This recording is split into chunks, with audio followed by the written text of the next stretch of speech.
নবী মূসা একসময় আল্লাহ পাককে জিজ্ঞাসা করলেন, আল্লাহ, যখন আপনার গুনাহগার বান্দা আপনাকে ডাকে তখন আপনি তার ডাকের কবার সাড়া দেন,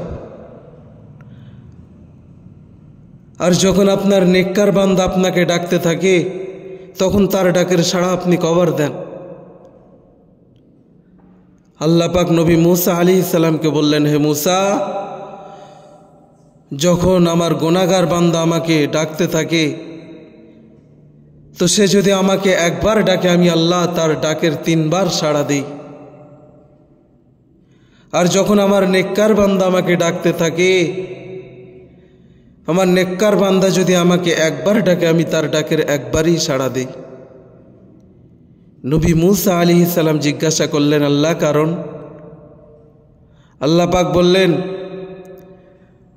আমার যে বান্দাটি সারাটা জীবন ধরে গুনাহ করেছে, সারাটা জীবন ধরে নাফরমানি করেছে, সে যখন তার গুনার প্রতি অনুতপ্ত হয়ে আমাকে আল্লাহ বলে ডাকবে, সে সম্পূর্ণ ভরসাটা আমার উপরে করবে, কারণ সে জানে যে আমি যা গুনাহ করেছি যদি দয়াময় রব্বুল আলামিন আমাকে ক্ষমা না করে আমার দ্বিতীয় কোনো বিকল্প রাস্তা নেই। এজন্য তার সম্পূর্ণ ভরসাটা আমার উপরে থাকে, এজন্য আমি তার ডাকের 3 বার সাড়া দিয়ে থাকি।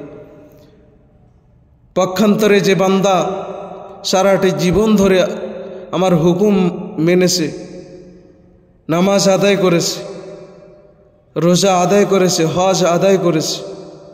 এমন বান্দা যখন আমাকে ডাকে তো তখন তার নেকির প্রতি তার একটা ভরসা থাকে যে আমার নেকি আমাকে কাল কিয়ামতের দিনে মাহশারে ময়দানে পার করবে, তো তার নেকির উপরে একটা ভরসা থাকে। আমি আল্লাহ আমার প্রতি তার সম্পূর্ণ ভরসা থাকে না, এজন্য আমি তার ডাকের একবার সাড়া দিই।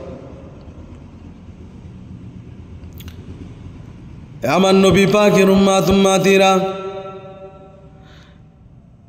আমার মুসলমান ঘরে নওজওয়ানেরা, তরুণেরা, নবী মূসা আলাইহিস সালাম একবার আল্লাহকে জিজ্ঞাসা করলেন, আমার আল্লাহ, এমন 2 জন বান্দা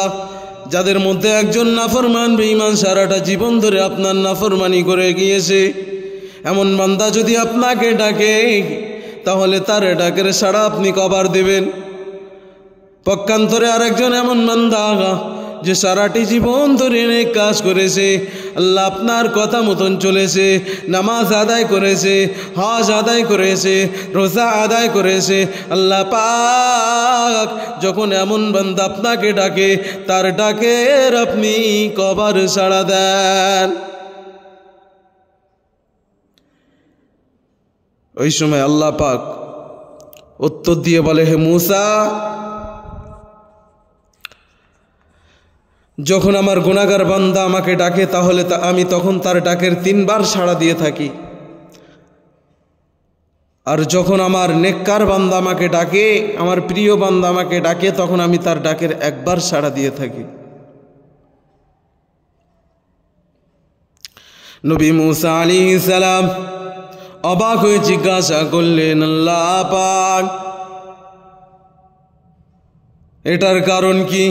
আল্লাহ পাক আল্লাহ তাআলা দয়াময় রব্বুল আলামিন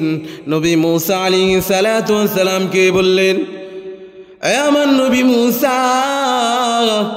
যখন আমার গুনাহগার বান্দা সে যখন সারাটা জীবন ধরে আমার নাফরমানি করেছে, আমার কথার অমান্য করেছে, সে বেঈমানি করেছে, পরিশেষে সে যখন তওবা করে, সে যখন আমার রাস্তায় ফিরে আসে, তার অন্তরে একটি ভয় থাকে যে আমি সারাটি জীবন ধরে যা গুনাহ করেছি, সারাটি জীবন ধরে যে অন্যায় করেছি, সারাটি জীবন ধরে যে পাপ কাজগুলো আমি করেছি, যদি আল্লাহ পাক আমাকে পাকড়াও করেন, যদি আল্লাহ পাক আমাকে মুআখাযা করেন, যদি আল্লাহ আমার কাছ থেকে হিসাব নেন, তাহলে আমার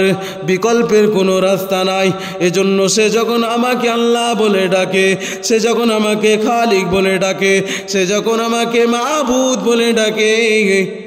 তার মাবুদ বলে ডাকার প্রতি সম্পূর্ণ ভরসাটা আমি আল্লাহ পাক আমার উপরে থেকে যায়। পক্ষান্তরে ওই বান্দাটা যে সারাটি জীবন ধরে নামাজ আদায় করেছে, রোজা আদায় করেছে, হজ আদায় করেছে, এমন বান্দা যখন আমাকে ডাকে তার মনে একটা ভরসা থাকে, আমি আল্লাহ পাকের সারাটা জীবন ধরে গোলামি করেছি, আমি আল্লাহ পাককে সারাটি জীবন ধরে রাজি খুশি করেছি, আমি যদি মারা যাই কাল কিয়ামতের দিনে মাহশারের ময়দানে আমার আমল আমাকে পার করে দেবে। অতএব এমন বান্দা যখন আমাকে ডাকে, সে যখন আল্লাহ বলে ডাকে, সে যখন মাবুদ বলে ডাকে, সে যখন খালিক বলে ডাকে, তো তার ডাকের মধ্যে তার আমলের প্রতি ভরসা থাকে। এজন্য তার ডাকের আমি একবার সাড়া দিই।